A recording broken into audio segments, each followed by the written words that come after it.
Episode 136. Opening day is here. We preview the 2025 Pittsburgh Pirates with Anthony DiNardo, Jim Stamm, and Noah Hiles. You're listening to the Bucco Banter podcast, brought to you by the Just Baseball Media Network. Cue music. Rockin' 101s, yeah, she compliment my taste. Whiskey in my lemonade, cause I like the way it tastes. Best seats at the Pirates, yeah, they let me run the base. Yeah, my time is like my money, cause I can't afford to waste. Wifey is a lawyer, take my date to my dates. Order steak by the plate, sending case after case. Run my race at my pace, clear the grass of the snake. Welcome back, Adam. Today's a special day. It's like Christmas Eve for us because opening day is tomorrow. We're recording on Wednesday evening. We got some fun guests lined up to preview the season. We did all other 29 teams prior to this, and we're going to end with the Pirates, and we're going to go through this lineup, go through this rotation, bullpen, prospects, everything, the offseason, and give our thoughts. Quick shout out to you for scheduling all of those. You pretty much handled every single one, so that was a huge pain, but shout out to every single person that joined the show. We appreciate it a ton. It's nice to get a little bit of a perspective of what's going on around the league. Especially when we play every team. Right. Exactly. We're not playing the Reds 300 times a year now. You get to see a little bit of everything from the American League to the National League. And I'm excited, man, not necessarily because of what this Pirates team is right now, but because baseball is back and we get to watch the Pirates, if that makes sense. We get to watch baseball. We get to watch our favorite team go out there for 162 plus. Let's just manifest it now and see what they can do, because the beautiful part about baseball, unlike the NFL, unlike the NBA, unlike the NHL, anything can happen. Any team can get hot at the right time and make a run. We've seen it more than ever in this sport. And no matter who you have 1 through 9, who you have in that rotation, this is the hardest sport to be consistently good at, no matter who you are, whether you're the Dodgers, the Yankees, the Red Sox. It doesn't matter. Any of these teams that spend money, right when first pitch goes out tomorrow, everybody, well, except for the Dodgers and the Cubs, are 0-0, and anything can happen. It's baseball season, man. I'm pumped. I'm so excited, man. I'm so excited. I mean, you got some cynical fans saying, how can you be excited about the Pirates? Well, guess what? It's baseball. It's the Pirates. Anything can happen. Like you said, it's 162. It's really hard. Plus, exactly. Even Shelton said today, it's time to win. So let's go. Buckle up, baby. And, it's inevitable that you're going to go through rough stretches and then you're going to go through hot streaks. And it's just, staying above water during those rough stretches is what separates the good teams from the bad, and making adjustments. And, I think this team, whatever your opinion is deeper this year.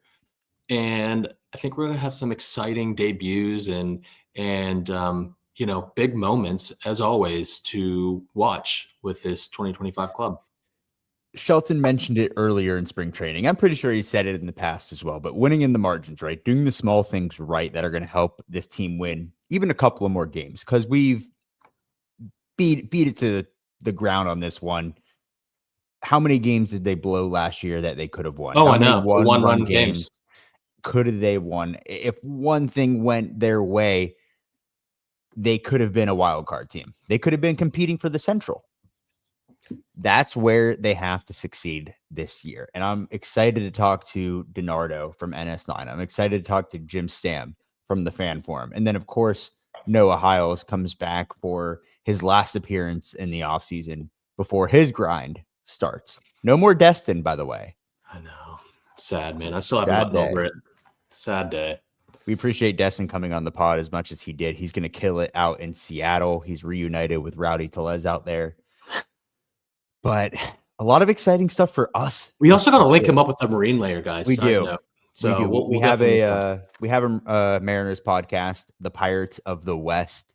So hopefully Destin can hop on that show. But Scott, we have a lot of exciting things going on. Yeah. A lot. We're going to have some merch coming out on the Just Baseball store. So not only can you go to buccobanter.com and get your merch, it might be easier to just hop over to Just Baseball. there'll be a couple of options there for you. I did a quality review today with our team at Just Baseball. It's nice, man. It's good stuff. I'm excited to put it out there and promote it. We got the Discord going, which is the best baseball group chat in the world. It's a little bit of everything. You get your betting, MLB chat, prospects, and more. It's your one-stop shop for everything baseball. So you could find the link for that in the description below. Up until tomorrow, $5 to join, and then it goes to $10 a month. Still worth it, but get in on the deal while you can. And let's talk Bucks, exclusive stuff that you'll find only in the Just Baseball Discord, and then some fun partnerships that we're going to announce shortly. I'm excited to get back to the park, man. I really am. I'm itching. We went to the park the other night to film the morning routine video at like 10:30 at night, which was really funny. What do you mean at night? That was 4 in the morning. 4 in the morning. Sorry. We'll cut that. We'll cut that. But it just made me think, wow, we're going to be walking through these gates here in, a week. And I couldn't be more excited, man. I couldn't be more excited to be at the center field bar, chatting it up with fans. It's going to be a packed house. Yankees are coming into town for opening weekend. So I'm sure it's going to be busy over on the North Shore, but baseball's back and it's time to get excited. Yeah, let's get excited about this team. We've seen what PNC Park can look like last year. I mean, obviously in years past when they were good or when there's a special event or even a giveaway, what that place looks like when baseball is buzzing in Pittsburgh. And we control that, right? Yeah. Obviously winning helps, but the fans control what the atmosphere is like. Let's start off on a good note. I know there's going to be a lot of Yankees fans. Who cares? It's going to pack the park. It's going to feel like a playoff atmosphere. It's going to be good no matter who's there.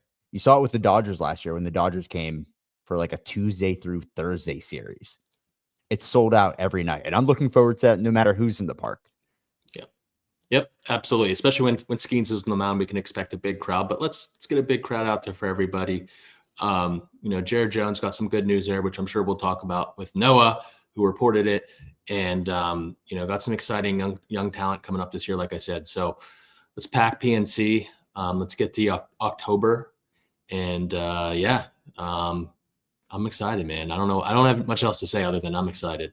Well, if you want to preview the series, Thursday through Sunday, 4-game series, Jack McMullen, the co-founder of Just Baseball and the new voice of the Miami Marlins radio, joined the show yesterday to preview every single game going into this weekend. So I urge you to go over to YouTube or wherever you get your podcast to go listen to that, because you'll get a deep breakdown of every single pitcher and what to look for on the offensive side when it comes to the Miami Marlins. They have some sneaky talent there. I'm not going to sit here and tell you the Marlins are the New York Yankees or the Dodgers. They're very far from it. This is a team that is in an absolute rebuild, but you are getting possibly one of the best matchups of the year on day one in Paul Skeens and Sandy.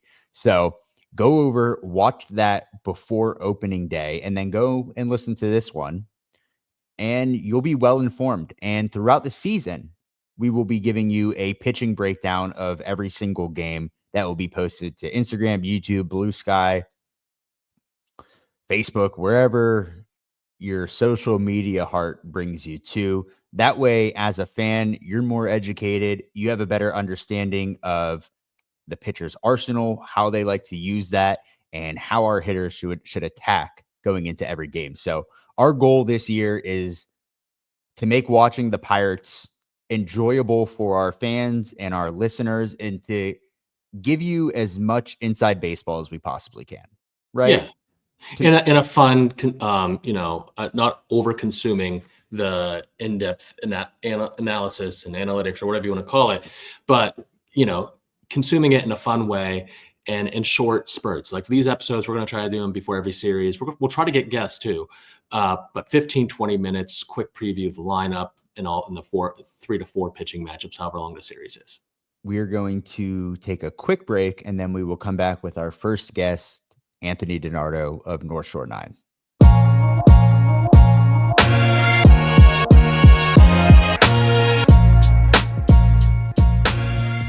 All righty, we now welcome on fellow Newcastle native.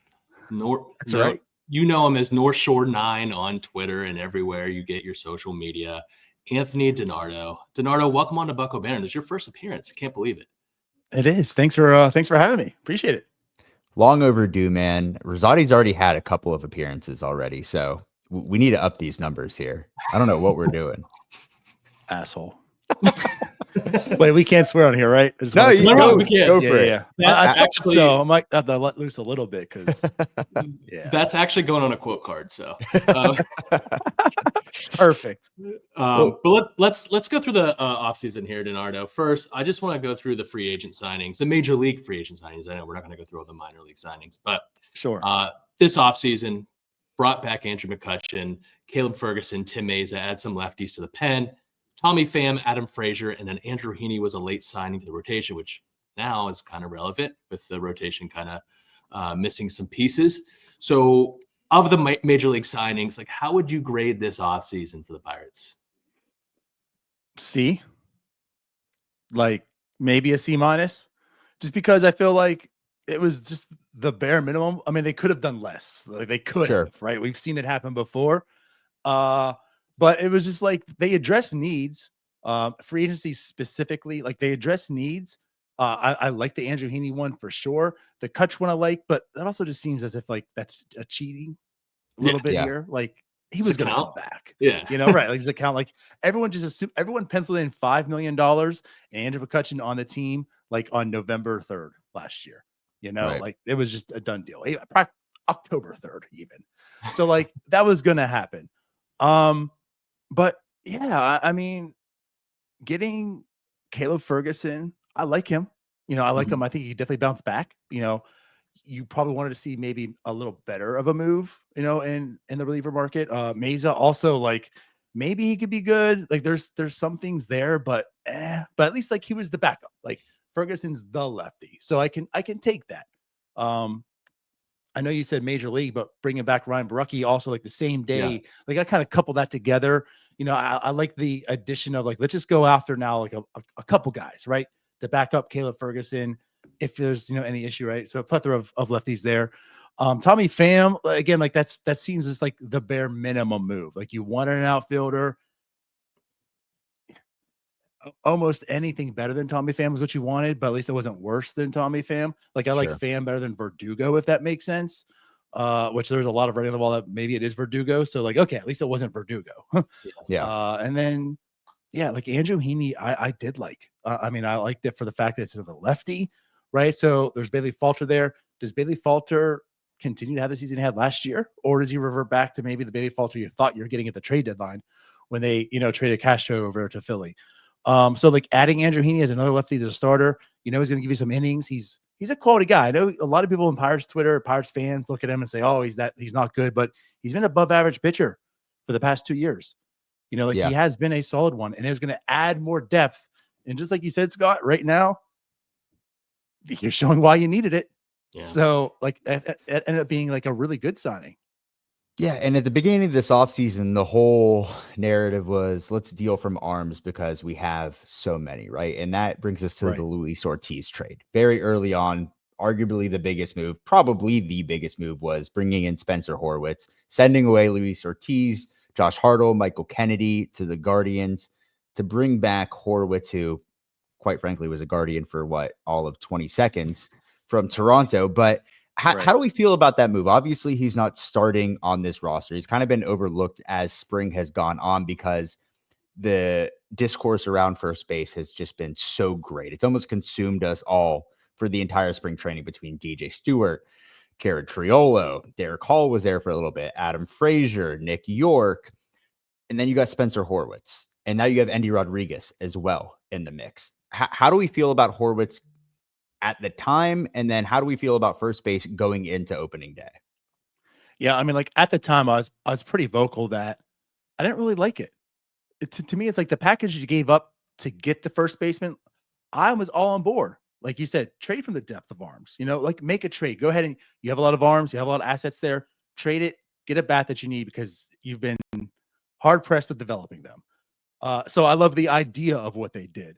but they got a guy who has what, like 420 plate appearances in his career, about 27, take a few, as a 27-year-old.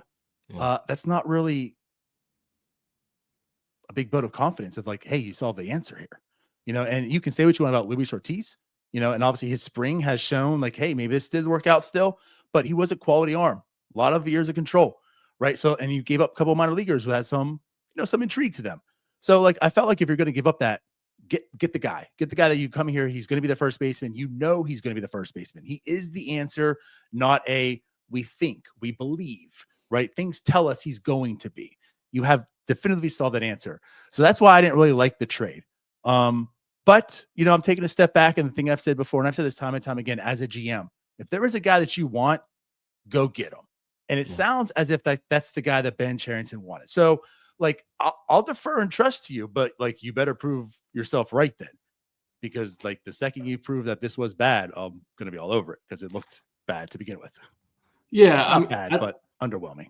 I don't want to prospect hug. I like Kennedy a lot, but he's a prep arm that's a little bit further away. Hartle had some intrigue coming from Wake Forest, that program. But if you're going to give up that package, it almost felt like they were, I said this on previous episode, it sounded like they were paying for those years of control, which are a little bit less attractive at 27 years old, I think. But, you know, I think you look at trades like Nathaniel Lowe, and Nathaniel Lowe is not a sexy first baseman, but he's a productive one. He's a big league bat who's done well and makes a lot of contact. I really like. And he was acquired for a middle reliever who, you know, and you look at that and you're like, wow, we could have gotten probably a more experienced bat with more plate appearances in the big leagues than a Spencer Horwitz. With that said, I think Spencer Horwitz, I like a lot of the peripherals. I think he's going to be a solid bat. Hopefully he can, the splits iron out a little bit, and he can play against both lefties and righties. But, you know, it just seemed like a lot, and you're overpaying, I guess, for years of control. I guess my second point about the offseason was when they non-tendered Brian De La Cruz. We'll go back to the outfield. When they non-tendered Brian De La Cruz, and Connor Joe was kind of expected, I got the feeling that was a sign they were going to go after someone better. Yeah. You know, like maybe a Tyler O'Neill. Like, that contract was not outrageous. I know they haven't signed a multi-year contract in 10 years with Ivan Nova, but $349 is not an outrageous contract and should be affordable for the Pirates. But they went and they settled with Tommy Pham. It doesn't seem like much of an upgrade. Would you agree with that? Or absolutely. And going back to that, I appreciate the fact that they moved on from Brian De La Cruz. Now, I will give Ben Cherington credit for this, and I have. He's moved on quickly on some things. You know, he hasn't been the guy that's like, hey, I need to prove myself right. I need to prove myself I'm smarter and hang on to this guy until like it's evident I can't any longer. Like he made that decision quick. You know, he made the move at the trade deadline, and then he non-tendered him right away, you know? So like, I give him kudos for doing that. He made a definitive decision, said, we're going to do better. We're going to move on from this. Let's do so. I want to take us back a step further. So like you said, that was a signing. The reason I fell more in love, and I'll say love a little loosely here, but with the Horwitz trade was for that reason you just said. I'm like, you know what? Okay, here's what they're going to do then. They're getting Horwitz. You're basically spending no money. This allows them to spend in the outfield, like you're talking about here. Like that was a single base. Like, okay, you know what? I'll allow it. I like it because this now frees up the money that they still had to spend. Like they made an upgrade to first base. Whether you think Horwitz is really, really good, solid, or whatever, first base was a disaster last year. Like, I'm sure he's going to be an upgrade. So they upgraded first base, no money allocated extra wise, right? So now they have the money to spend. Go get somebody. And just like you said, Scott, it's Tommy Pham, who's the price of basically the two guys that you just talked about that were non-tendered. That doesn't move the needle for me. That's not why you make the trade for Horwitz. Then do, like you mentioned, go get Nathaniel Lowe for that first base situation, because you didn't do what that trade allowed you to do still. Right. Well, let's stick on Tommy Pham real quick with the projected lineup. This is just Fangraphs, what they have a day before opening day. Left field, Tommy Pham. Right field, of course, Brian Reynolds. Center field, Cruz. DH, Kutch. Behind the dish, Joey Bart. First base, they slotted Endy in there right away. Second base, Nick Gonzalez. Third, Ke'Bryan Hayes. And then Isaiah Kiner Falefa at shortstop. How do we feel about Pham just going right into that leadoff role? I know last year it was Kutch a lot. They experimented with IKF a little bit. Are you comfortable with Pham up there? And then how do you feel about the rest of this lineup going into tomorrow? Well, I'll answer the question. Am I comfortable with Pham up top? Not really. Not really. But is there anyone else? Well, you say Kutch, and absolutely. Big advocate for Andrew McCutchen being leadoff for years, right? This is also a team that's starting for power. You saw what Kutch did towards the end of last year when he was batting like cleaned out, and the power's there. So who else really slots? If you're going to use Kutch, later in the middle of the order, which makes sense. Like who are you putting at leadoff spot? Is it Nick Gonzalez? Is it Cabrine Hayes again? Is what I mean? Like, is it IKF? I mean, there's really no one else that you look and say, well, They this experimented with Stawinski when he's in the lineup, but in yeah, the spring, and that's potential if of course, if and when he's playing. But yeah, I don't love it, but I guess given the way the lineup looks, I don't hate that's the idea.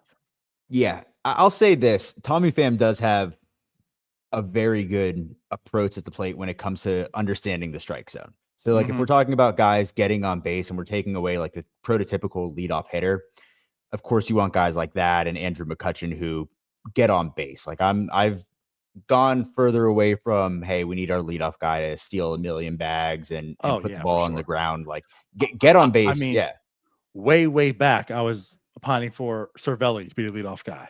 So and that's how far I was going back on that train. Cervelli, I love John Jaso's leadoff guy. So you don't have to speak to me on that sense. I love the idea of that for sure. Love that. Well, let's go to the bench then, because we got Jared Triolo, Adam Frazier, Ji-Hwan Bae. Looks like he's going to make this roster. And then Jack Sawinski. If you would have told me at the beginning of the spring that Ji-Hwan Bae was yet again going to make this roster, I would have called you crazy. If you would have told me Adam Frazier was going to be on this roster, I would have said, why? And quite frankly, I still say why. Do you like this depth? I mean, it seems like they have, obviously Triolo is good there, but what are we doing with Frazier on a week-to-week basis? And then how does Ji-Hwan Bae fit in here? Yeah, it's rough. I'm all for, I mean, like, where does Jack fit in this year? We know the talent. It was terrible last year. That's where we're talking about the outfield position. Like, do you really upgrade and just kind of move on from Jack, or kind of, waiting in the loom and such? And he's had a good spring. There's been some talk about, Matt Haig and him working out. And again, maybe it's just a really, really bad year last year and he can come back and regain some of that. So him on the bench, I do like. I think there's some potential there. And it's a guy who can hit the ball over the fence, right? Ji-Hwan Bae, well, he does things quite differently. He's also had a good spring. He's never had a good MLB experience, yet, but he's definitely skillful. Doesn't necessarily transition over to a good baseball player, but he's skillful. He's very fast. I think obviously he can play center field if needed. We can play around. So I think he adds like a proponent of like the speed and of course like the ability to play different positions, which we all know that the Pirates love. But yeah, like Adam Frazier, it just doesn't make sense. I don't really understand. Again, like if you have Bae on the team, as much as I don't, again, believe in Bae as like an MLB player, do I think he's probably better than Adam Frazier at this point of Adam Frazier's career? Probably. Right? Yeah. I mean, is Nick York, who didn't make the team, better? Probably. So, Adam Frazier, I get, is like the veteran. He had some of that, but there's a time where Adam Frazier, the veteran presence, makes sense. And that's like in the middle of the rebuild. That's like, hey, come on over, teach these kids how to be an experienced Major League Baseball player or whatever. But then like there's comes a point in time where like you'd have to have talent on the team too, and I love Adam Frazier. He's my dude. Yeah. Trust me. Right. But I don't see the fit for him on this team. Like, what does he do? And what's he going to bring other than maybe a voice, which he's not really vocal on that either. So yeah, I mean, I think this locker room needs a voice. I think actually Paul's kind of quickly becoming a leader on this team. I know he's young, but I don't really see anyone in the position player side that is a voice, and I think that's definitely needed. But I think what scares me is Ji-Hwan Bae. We've seen this before. We've seen him perform at a high level at AAA. Statistically, we've seen him perform in spring. Like, is he just a quad A player? Like, is that just what he is? And the answer is probably yes. And then there's Adam Frazier. Like you said, this is a time where you don't bring in a guy like that. It's during a rebuild. Are they going to play the same game they did with Rowdy and others last year, where they're like, he's performed below what we expect. We got to wait it out. He's going to come back. Like, we can't afford to do that this year, right? And that's, I think, something I'm fearful of with a guy like Adam Frazier, or whoever else we can point to on his team. Say Kutch starts struggling. I know that's people don't want to say that, but he starts struggling. Like, he's taking up a roster spot. I would much rather see like a Billy Cook, who's probably the best defensive outfielder on this 40-man roster right now. Like, we don't have that late inning replacement. Yes, Ji-Hwan Bae has the instinct, or has the speed and the skills, but he doesn't really have the instincts. And that scares me. And I think that's where we're going to start seeing holes on this team early on, pretty quickly. Yeah, I agree. And the thing too is, like, essentially it's really until like Horwitz is back, likely, right? Like, once Horwitz comes back, which is probably gonna be a few weeks, I assume Ji-Hwan Bae is gone. That kind of makes sense. So, like, it's not the worst thing in the world he's on the team right now. And I'm with you. Like, I don't know if it's really going to translate. It's not totally fair. I mean, he has like 150 games, I think, in Major League experience. Like, it could click for him, right? He's still young enough, but it hasn't really shown yet. But yeah, like, ultimately, like, it's probably going to be Horwitz coming back, Ji-Hwan Bae sliding back down to AAA at some point. And then it looks a little bit better, right? But I don't get the Adam Frazier move. I'm a big roster construction guy, and don't want to rebuild. It makes sense. Or maybe if there's like an experienced team and you just need someone in there that's done it. Like, if Adam Frazier's the 26th man and the lineup actually looks good, it's almost like the Austin Hedges effect. Austin Hedges can't fit on teams like Cleveland because they're good. When you need all the offense you can get, you don't add an additional, well, this guy also can't hit. Right. Yeah, 100%. DiNardo, we appreciate you joining us. Can't wait to see you when you come up to Pittsburgh this year. We'll look forward to that tailgate as always. But before we let you go, let's get a season prediction. It could be a win total. It could be a player prediction, whatever your heart desires. What do you have for the 2025 Pirates? Well, I'll say this. This is going to be out after our prediction show tonight. So I'll say this. Oh no, Cruz steals more bases. He steals 40. Love that. I think that's a great prediction. I mean, 30-40 maybe. I'm looking more of 25-40. Okay. That's that. I don't know if he hits 30. He has more stolen bases than home runs this year. I'm looking 40 stolen bases. I'll take that any day of the week. DiNardo, where can our listeners find all of your excellent work at? Well, nowhere, but they can find my work on North Shore 9 everywhere. YouTube, Twitter, Spotify, Apple Music, everywhere you get your podcast, TikTok, Facebook, Instagram, Discord. I mean, just look up North Shore 9. That's where you can find us, and we'll be there. Awesome. Appreciate it, DiNardo. Absolutely. Thanks for having me on.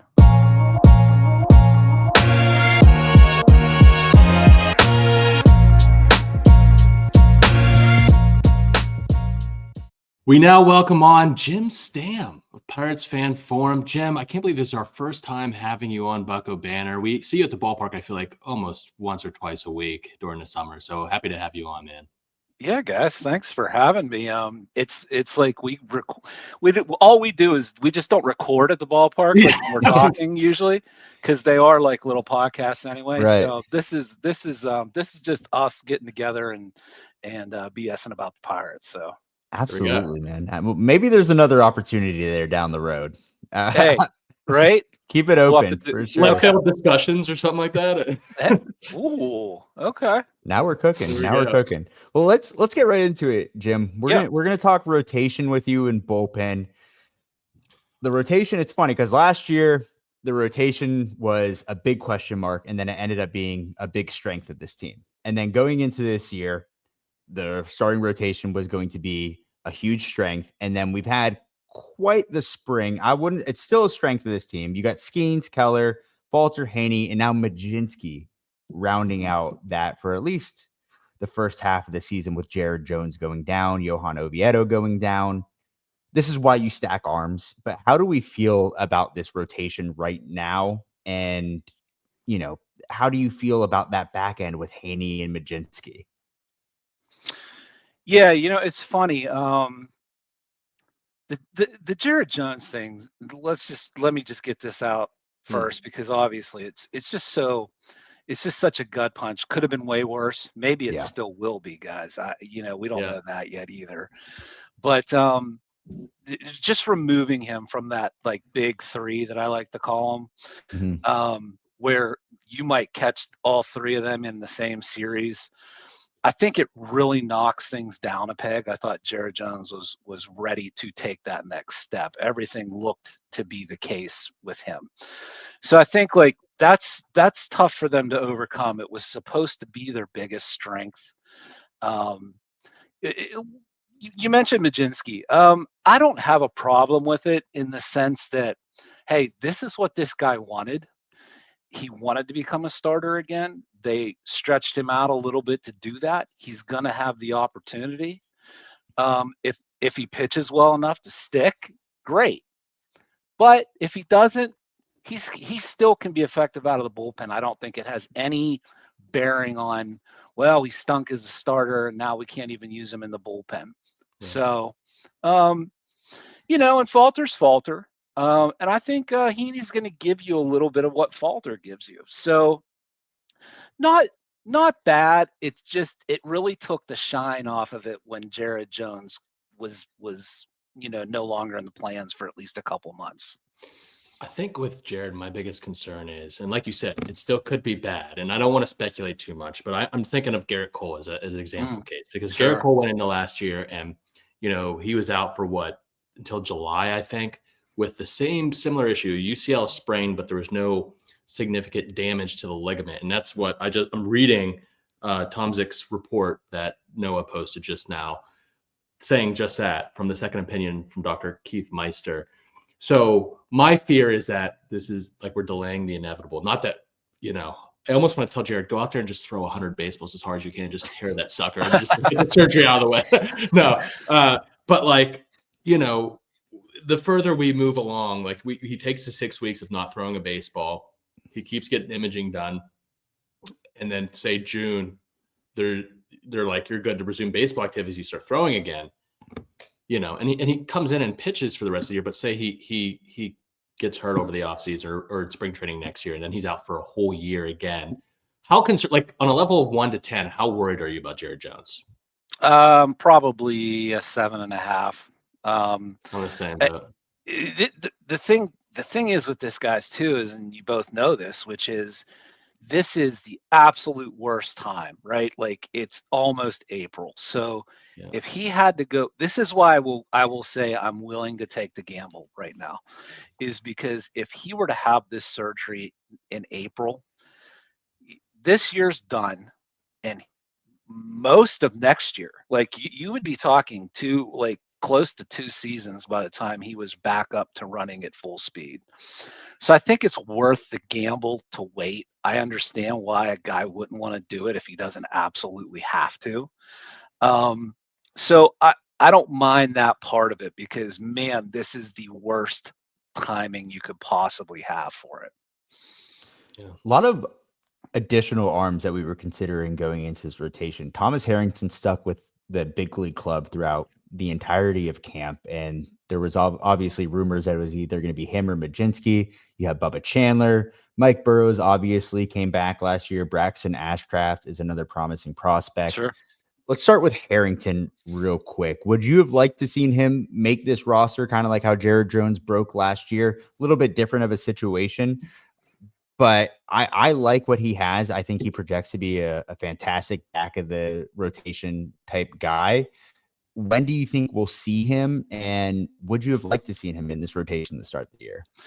I could buy it in the sense that if you had Harrington in the rotation and you wanted to leave Majinski in the bullpen, that might have suited the team's overall needs maybe a little bit better. I am worried about this bullpen, and I imagine we can talk about that. Yeah. Harrington, look, Harrington's kind of like a 90s pitcher, is he not? Like, and I mean that not velocity wise, but also velocity wise and era. He's not going to overpower you. He really, really has nice control He moves the ball around in the strike zone. I don't know that there's much more that he's going to be able to accomplish in the minor league level, even though he's not like he doesn't have a massive amount of innings. I could have seen it. I'm okay with them waiting, and I think with Chandler I'm the same way. I think Bubba, just let him get these first couple months out of the way, and if he's throwing great, then you can bring him up. Hey, maybe you've avoided the whole Super 2 thing, and he can slide right in. So that's really where I'm at with it. I mean, what did you guys want them to do with Harrington? So, yeah, I mean, I thought if this Jared Jones injury was going to be long-term, bring up Harrington. That makes the most sense, because I don't know if Carmen Mlodzinski's a long-term starter. I'm fine with Mlodzinski being in the rotation now for the short term, but we'll see how that works out. I think he's ready. I think he's got the highest floor of all your pitching prospects, especially the ones at AAA.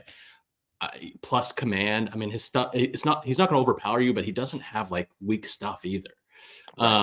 So I think he's going to be a very solid mid-rotation starter at worst in the big leagues.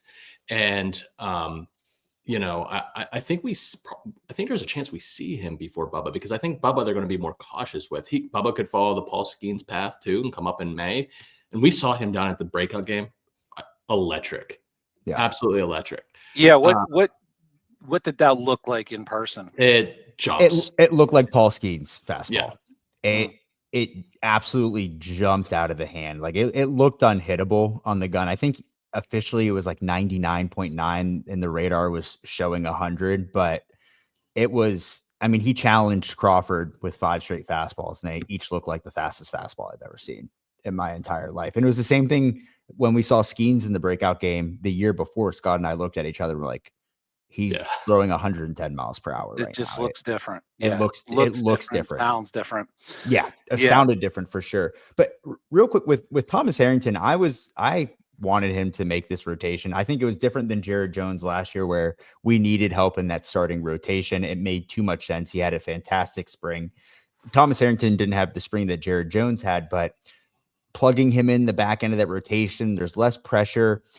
I think he is your best option. I know Carmen's been stretched out and he has big league experience, but I'm all for like, hey, is this our best option right now? Then let's go for it. Whereas Bubba Chandler, I would like them to take their time and treat it like Paul Skeens.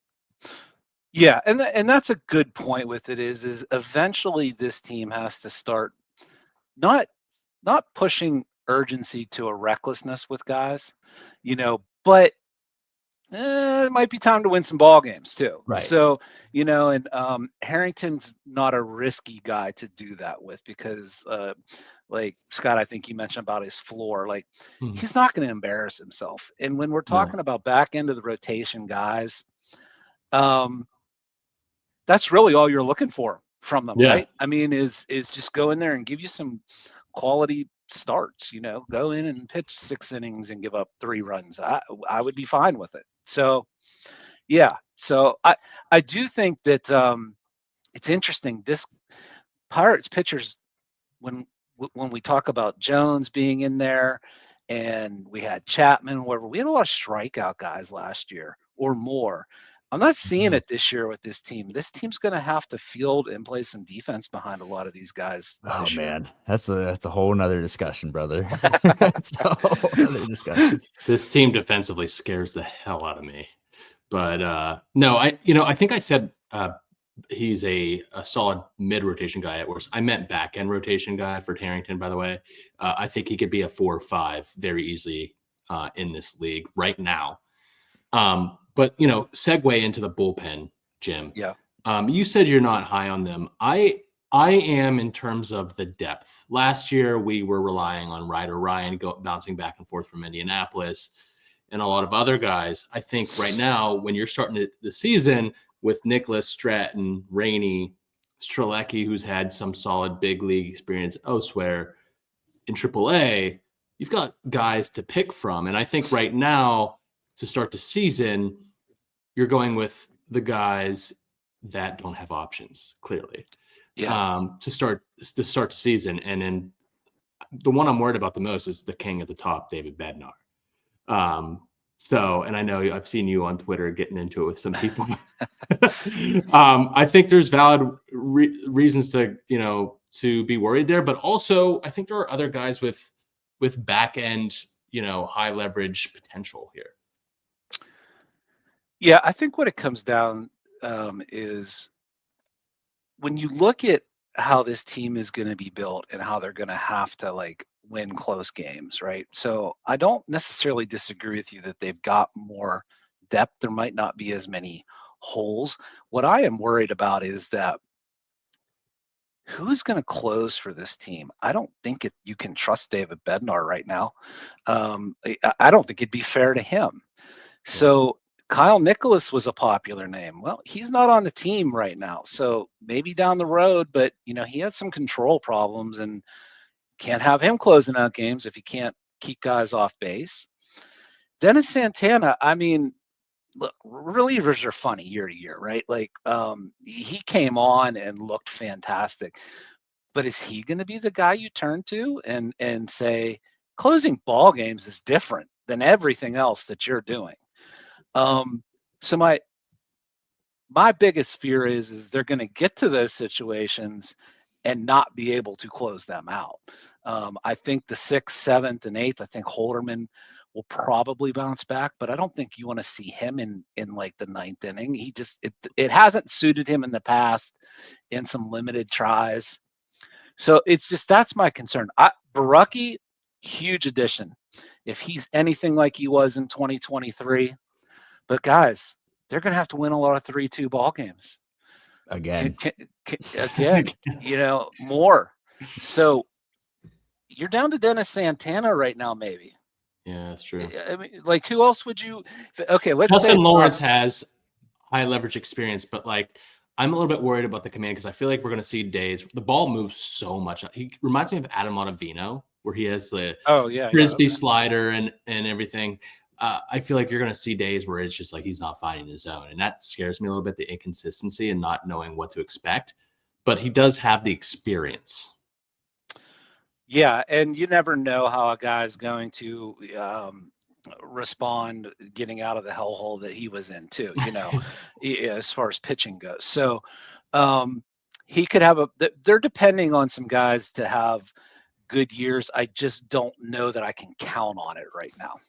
How do you feel about going closer by committee here? Just going with analytics, playing it by ear throughout the game, and then just going with the best matchup late in the later innings? I'm not so sure that they don't really have a choice but to try that right now. Yeah. Because I just don't think you want to put this label on any of these guys for different reasons. Bednar right now, you don't want to do it because, quite frankly, you might be setting him up for failure. Santana, I don't think you want to do it just simply because do you just tell him he's the guy and go do it? No, I let these guys sort it out a little bit and maybe playing the matchups is the right way. Just to me, the biggest thing is nothing will sabotage this season quicker than if they can't close games out, if they keep losing 1-run ball games. Well, luckily they have some power arms that are, on the rise. Kyle Nicholas is a guy who I think has closer stuff. He's just got to refine that command. Tanner Rainey had a really good spring, and he's a guy that has experience. He pitched in meaningful games in the playoffs. Eddie Yeen is a guy to watch too, a prospect that has a big bowling ball changeup and sinker that he throws. Yeah. I mean, that guy looks like Kevin Dotson. He's a big dude. He's huge. Yeah, where are our big, these big Dominican Felix Bautista? Yeah. Right. Yeah, all these big horses that just come out and throw gas and come in late inning situations. So Yeen is somebody that's surprisingly stuck around longer than I thought he would. We may win the Josh Bell trade, Jim. It may take 10 years. It may take 10 years, but we might win it. There's also a guy like Braxton Ashcraft who maybe, potentially he gets an opportunity to start games this year, or he can turn. That stuff definitely will play in shorter innings. How do you feel about him maybe getting the ball in middle reliever at the 7th, 8th inning? I love him. I just stuff's great. I think he's got a great kind of, To me, he's got a little bit of bulldog in him when he pitches. So I wouldn't have minded him even being on the roster when we're talking about trying to win a little bit more now and never waiting for the next day, the next month. Is a guy ready? I think he's as close to being ready for a role on the major league roster as any of these guys. His stuff's that good. Health, obviously. Well, that's the thing too, right? I mean, Shelton said today that the time to win is now. Okay, so let's put that into action. Braxton Ashcraft hasn't thrown over, I think, 75 innings his whole major league career in one season. So, let's bring him up and ease him into a starting role. Let's bring him up in the bullpen. I think he could pitch high leverage innings. I think you don't necessarily need to start him in the high leverage innings, but I think the stuff would play up in 1 inning stints and he would get big league experience. So that's another option that I forgot to mention as well. But Jim, thanks for coming on. We really appreciate it. Want to get a prediction from you. Could be team, results oriented, player oriented, anything for this 2025 season. What are we looking at this year for the Pirates, Jim? All right, I will just go with just a few things off the top of my head. We're looking at 80 and 82. I think the Jared Jones things really, really hurts them. It's going to chew the Oviedo being out. They got rid of Ortiz. These were all guys that were pitching major league innings already. So I think that's just enough to tick them down. The bullpen, like I mentioned, worries me. I will say that I think O'Neal Cruz might take that jump this year. I hope he does, because if he doesn't, then maybe he's just what he is, which isn't bad. Still a good ball player. But to me, this is the year where, if we're going to see something more out of O'Neal Cruz, it seems like this would be the time that he did it. All I heard is you said we got better. We did it. Yeah. Hey, listen, I'm in a festive baseball eve. Yep. I'm waiting to see what Nutting Claus gives me under the tree in the morning.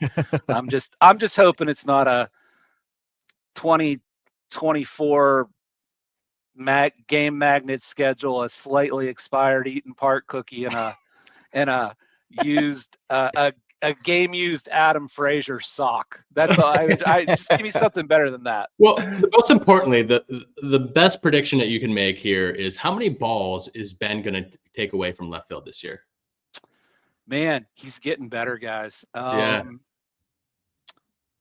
I'm going to say I'm going to say on the fly he gets 5 this year.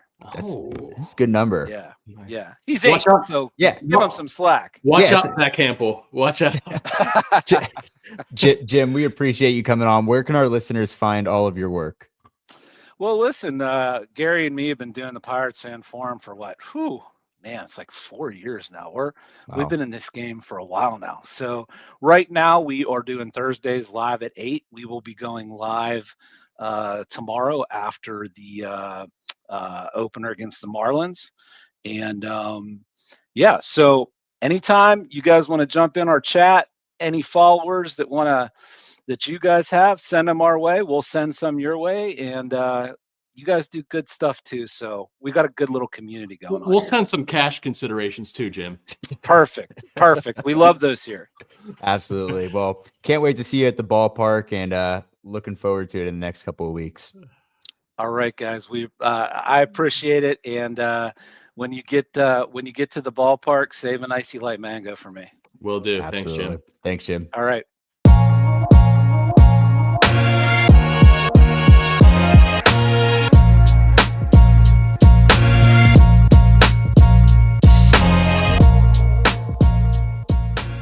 We now welcome on reoccurring guest, friend of the pod, Pirate Street reporter for the Pittsburgh Post Gazette, the Chicken Man, Noah Hiles. Welcome on the Bucco banner, man.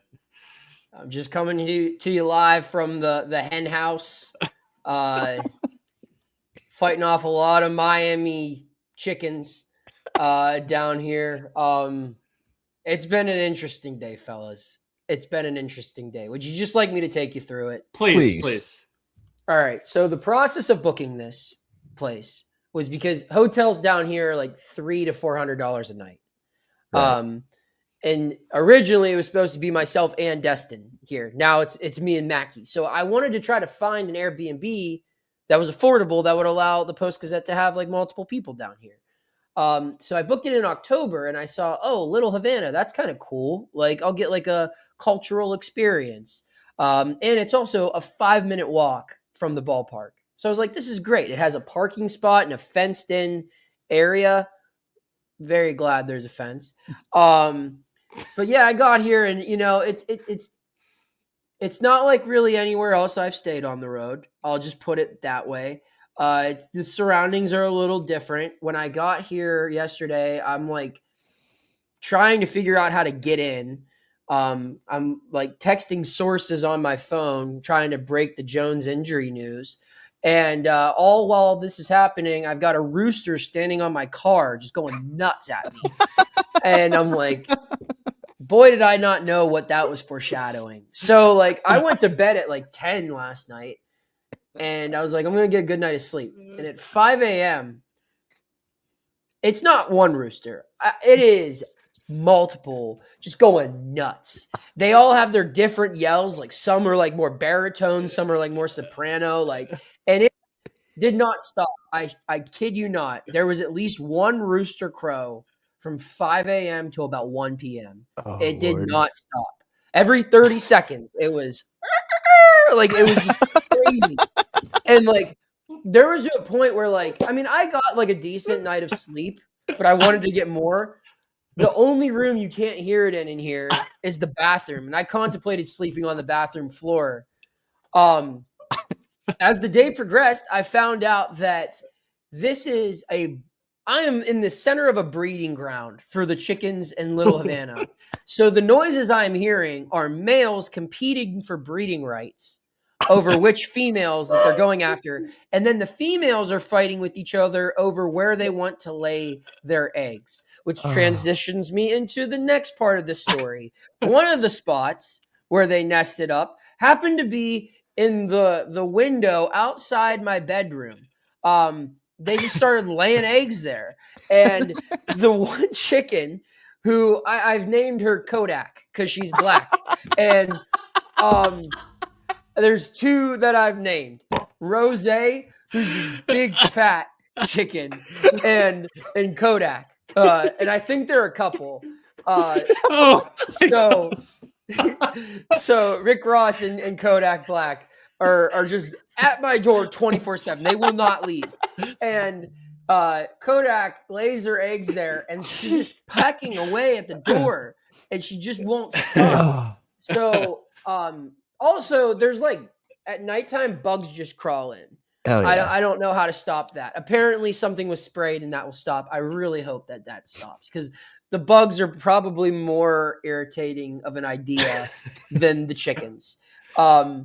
So I texted the landlord about this, and I'm like, hey, it's me again, the guy who just complained about the bugs. The chickens are out of control. And he explained what was going on. And then as you guys saw, and the rest of the world saw, because I posted on Twitter, the guy basically said, brother, the chickens are the least of your worries. There's crocodiles right by here, and they wander onto the property all the time. So it's a lot going on. Are you missing Pittsburgh yet? Last night I was this morning while I was trying to fall back asleep at 5 a.m., I pulled open my phone and I opened the Marriott Bonvoy app, and I was just looking at my hotel room that I'll be staying in Tampa for the next series. And I kept telling myself, Sunday night, you're going to be sleeping in this bed. It will be quiet. It will be great. And I'm really looking forward to that. It felt like if you guys have seen the movie Big, starring Tom Hanks, where he goes into the city for the first time as an adult, and he stays in that really bad hotel, and there's gunshots, and I believe a lady of the night is being beat up in the wall across from him, and he's just curled up in the bed crying. I was about there. Now, thankfully, Jason Mackey's here to save the day. I thought he was going to hate this place. He's actually encouraged by it, which is good because it helps to have reinforcements down here. It is interesting. Also, if the chickens take over, there's 2 of you now. Right.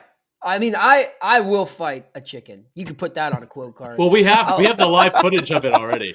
Yeah, I know. I saw that. That was good. Pirates team employees are loving this, from Garrett Shelton to Ben Charrington to the social media people to people on the other coaches or on the baseball ops team. So many people have reached out. They find it obviously funny. Typically, when I get like a big scoop, I let that be like the thing that sits atop my social media platforms for like 24 hours because I want to make the most of that.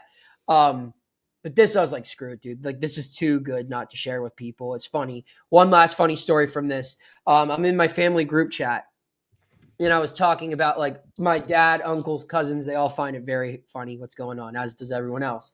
And I was talking about how like my dad, and like a genuine shout out to my dad. Like, my dad raised me to like be open to cultural experiences, like embrace things that make you uncomfortable, that you're not familiar with, because it'll make you like a more well-rounded person. And I was like, that's how I've tried to approach this since I arrived. I was like, this is unlike anything I've experienced. Just treat it like you're actually in Cuba. You know, like, don't be bothered by a couple of bugs or a couple of chickens. It is what it is. This will be a great story that you could share with people.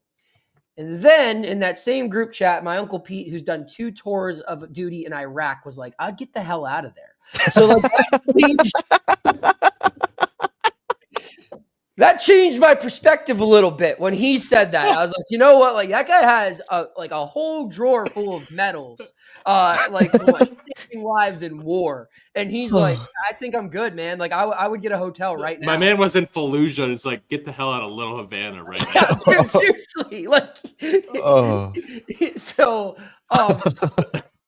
yeah. He's like the biggest badass I know, and he's like, I'm out. If I were you, I'm out. Like, you have a budget for a reason. Maximize it. So, my God. But no, I think I'm gonna hang around here.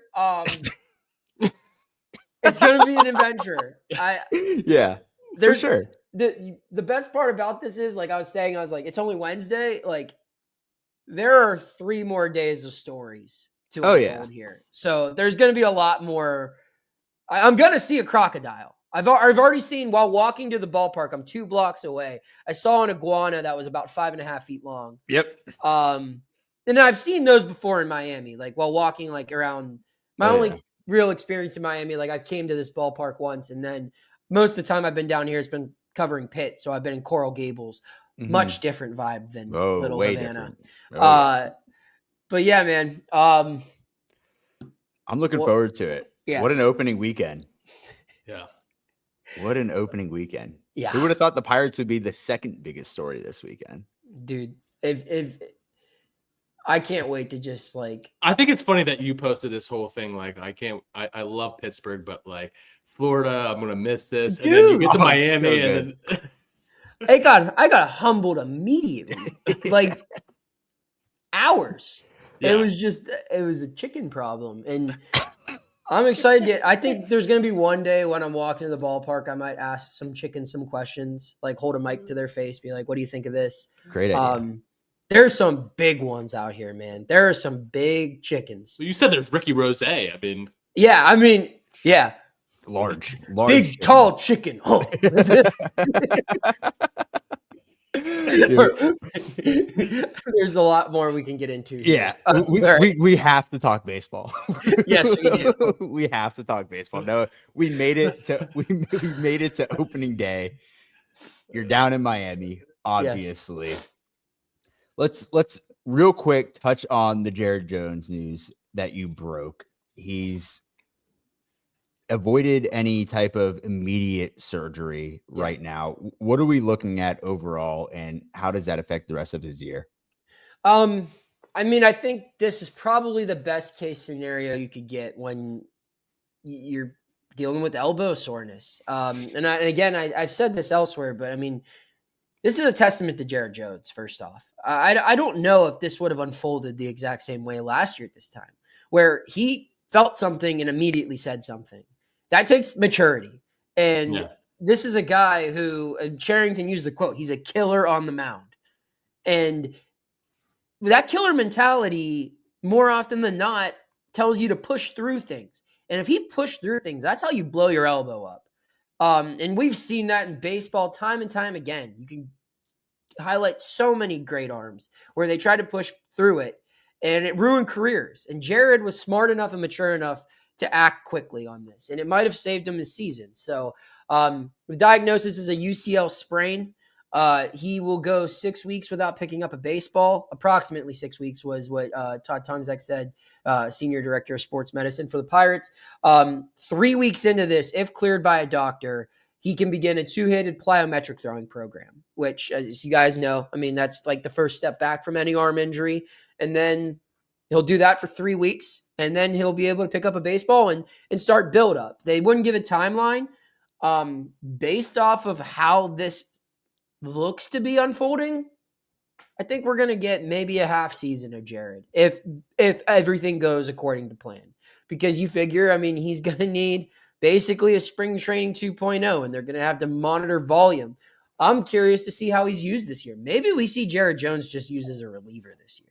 Yeah. I don't know. I don't know if he would go for that, but that might make the most sense with how crowded this rotation's about to be with all of the other arms. Like Harrington and Harrington and Chandler aren't far away.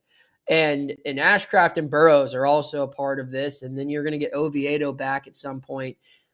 With Jared's situation, it might be better just be like, hey, when you're back, like maybe that's the closer. I don't know, but I think we'll see him this year. I certainly hope we'll see him, not as like a fan perspective, but he's a fun player to cover, man. Yeah.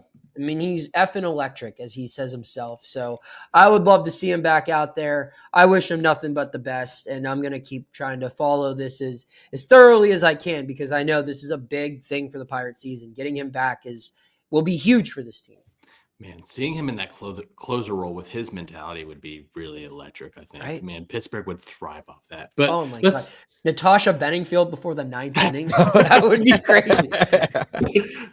Unbelievable. Let's talk about this outfield situation real quick, Noah, because right now, as you tweeted out the final roster, we reposted it for people to see. G1 Bay and Jack Sawinski are on this bench right now. Yep. With Tommy Pham as a projected starting left fielder, but you expect some platooning there. How do you expect that to play out, throughout the first month of the season? Like, do you see Jack and Tommy Pham platooning necessarily, or is Tommy Pham the everyday left fielder? I think right now Tommy Pham is the everyday left fielder, just because you brought in this veteran guy. I think baseball code, you owe him the opportunity to be an everyday player, right? Just with service time, he's making more money, all that kind of stuff. But if Tommy Pham doesn't hit the ball in the first couple weeks of the season, that's going to become a platoon real quick. And if you're the right-handed side of a platoon, that means you're playing a lot less frequently. Jack Sawinski had a really good spring, and I think, and it should be, the goal is to make him an everyday player. Because if Jack can get back to being the everyday player that he was in 2023, then that's something this club needs. They need 26 home runs. They need a 100 or 113 OPS plus. Like they need those things. And I don't know if Pham can provide them. And that's no slight against Pham. It's just he's never been that type of player. He's not really a 20 home run bat, especially at this point in his career. And I think Tommy Pham can provide value as a fourth outfielder. And quite frankly, they need some right-handed bats off the bench right now because they don't have one. Assuming Pham starts in left field, Endy starts at first base, and Bart starts behind the plate. Or, excuse me, Triolo starts at first base, and Bart starts behind the plate. Your bench is Endy, a switch hitter, and then Bay, Jack, and Frazier, all left-handed hitters. You don't really have, and in my perspective, I think Endy should just be a full-time left-handed hitter anyway. So you really don't have like a true right-handed bat off the bench unless Endy's starting at first base and Triolo is playing. So I don't know if this roster stands for very long. I mean, I think they felt like they had to reward both Jack and Bay for having a really good spring training, and I think that's fair. And then to just keep going real quick, I think the bigger takeaway when we're talking about left-handed people here is 6 of their 13 pitchers on this opening day 4 in the roster. bullpen. 4 in the bullpen, 2 in the starting rotation. I don't know if they had 6 left-handers throw a pitch for this team last year. Yeah. No, right? I mean, Barucki was hurt for most of the season, and obviously there was Chapman and Falter, and Beeks, but like there was a clear lack of left-handed pitching. And I said it all offseason. I said they need to do this. I didn't know they were going to go this hard with it, but like I said, they should go acquire left-handed pitching. And similar to Sawinski and Bay, Wentz pitched his way onto this roster. They did not want to just DFA him simply because of the side of, which arm he throws the baseball with. So they DFA Strzelecki instead. Barucki makes the opening day roster. The only non-roster invitee, you have Ferguson, you have Meza, who came in as major league free agents, and then you have Haney and Falter in the starting rotation. It's a lot of left-handed pitching. It means that, an org that is traditionally, especially under this regime, has been super matchup focused, right? Like Shelton loves lefty on lefty when he's making bullpen decisions, and he loves getting righty on lefty or lefty on righty, reverse or, goes for the splits for pinch hitting decisions and stuff. I don't see how they do that to start the year. I think they're just going to have to go with guys that they think can get outs and think that can get on base. So it'll be interesting. It's a completely different point of view for this team. I don't know if I agree with all of it, but I understand it to a certain extent. Is the plan to go with Endy against right-handed pitching at first base and then Triolo against lefties? I don't know. I think partially yes. I don't think Endy starts against Sandy tomorrow. I think Jared will. I think it'll probably be like a 40% platoon. Mm-hmm. And then the other 20% will just be Triolo every day. Because I still think they believe Horowitz will be back like a month from now. So when that happens, then this all gets a little less messy. But yeah, I think right now, Triolo will start at least 3 times a week, if that makes sense. And then they'll get Endy some at-bats behind the plate. Maybe some at-bats at DH, or maybe they move Bart to DH on Kutch's off day and let Endy play catcher. And then he'll play a little bit of first. But I think I don't know if it's going to be a true 50-50 thing there, just because he played 1 game there this whole spring, and it was the last game of the year. Noah, how about the rotation? Let's talk about Carmen Mlodzinski being named that 5th starter. How long do you think that lasts? I mean, he was stretched out to, I think, 3 to 4 innings in spring, and he's ready to go 5. I think you mentioned before, and he wanted to start. How does he stick as a starter, or is his eventual home in the bullpen for the rest of the season? I think if he pitches well, he does. I mean, this is an opportunity. This is their Luis Ortiz this year, it looks like. And I think there's more than just one of those. I think the same is going to be applicable to Burrows and Ashcraft. I think those 3, maybe even Caleb Ferguson to a certain extent. So yeah, I think that if he pitches well, he sticks around in the rotation until guys that are just way better than him get healthy. But if he doesn't pitch well, I mean, Shelton said it himself, Harrington is not far away. Yeah. He said that on the last day of camp, and would have to imagine that same logic applies to the number 15 prospect in all of minor league baseball, Bubba Chandler. So I don't know. I don't think they're going to change their plan drastically for either one and rush them up. But I do think Carmen gets at least a month to prove himself. He'll get 3 or 4 starts. And if it's terribly bad, then they're going to call someone up. Or maybe they move Ferguson in there to hold down the fort for another couple weeks until they can call someone up. But if he can be proficient, and I don't think the expectation's super high. I mean, if this guy can just give you 5 ups and allow less than 4 runs every start, or 4 or less runs every start, they're going to be happy with that. And in a way, they probably should be. I mean, it's a number 5 starter, and it's like your number 7 starter. So I think that that's fine. He's obviously not a long-term option, but I think he can stick around a little longer than some people expect if he throws the ball well. No, before we let you go, last question from myself. Is there anyone that didn't make this team that genuinely surprised you coming out of spring training? I wasn't surprised by it, but Kyle Nicholas should be on this team. I agree. I get why he's not. The other big surprise was Tanner Rainey. I thought both of those guys had really good spring trainings, especially Tanner Rainey. He's a veteran. I wouldn't have made him start the year in the minor leagues. I know his opt-out isn't for another couple weeks, so that's plays a large factor into it. They didn't have to burn a roster spot right now, and I think we're going to be watching some guys who don't have options pitching up here right now, and one of them, if he doesn't pitch well, is going to get replaced by Tanner Rainey pretty quickly. But those would be two who I think probably should have made it, or who I don't even want to say should have made it. I think those two I'm comfortable saying are two of the best 8 relievers in this organization. So, yeah. I think this bullpen this year compared to last year is deeper. I mean, you got Kyle Nicholas, Hunter Shrett, and Tanner Rainey. And wait, you said Strzelecki was DFA'd, correct? Yeah. He was DFA'd. Okay. But still, you got some big names. Eddie Yean. Isaac Mattson has pitched some good innings this spring. He's down in AAA. So yeah, man. I mean, you're going to get Dari Marietta back too. Marietta. Yeah, exactly. So I think this bullpen is deeper, which that could change when these guys that don't pitch well, that don't have options are gone. Yeah. But, I think that's definitely a plus going into the season compared to last year, the bullpen. But Noah, before we let you go, I want to get any type of prediction, player oriented, that you have, or team oriented for this season. Maybe a hot take. I don't know. Anything. Yeah. Give me 1 second. Okay. I'm going to tease a story that's coming out tomorrow. I'll give you my season predictions that we will be running tomorrow. I have Pirates record.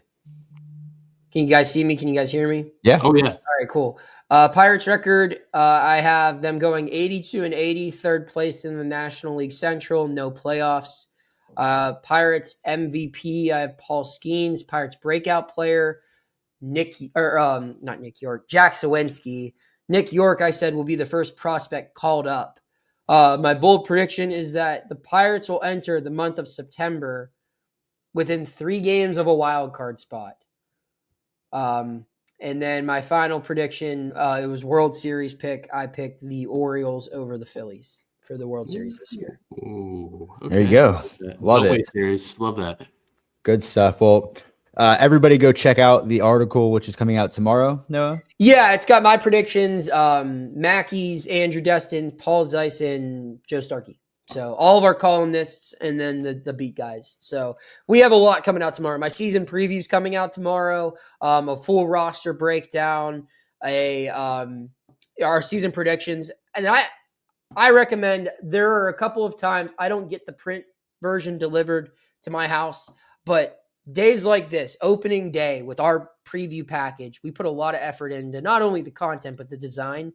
Go buy a paper tomorrow. It's cool. It's a nice little guide to look at, everything, all the information that you need. Hold it in your hands and read it for the start of baseball season. I'm super excited for opening day. This day rules. I know you guys feel the same way. And I just feel like something like that, something physical, it gets the juices going a little bit more. Gets the roosters crowing a little bit more. You know what I'm saying?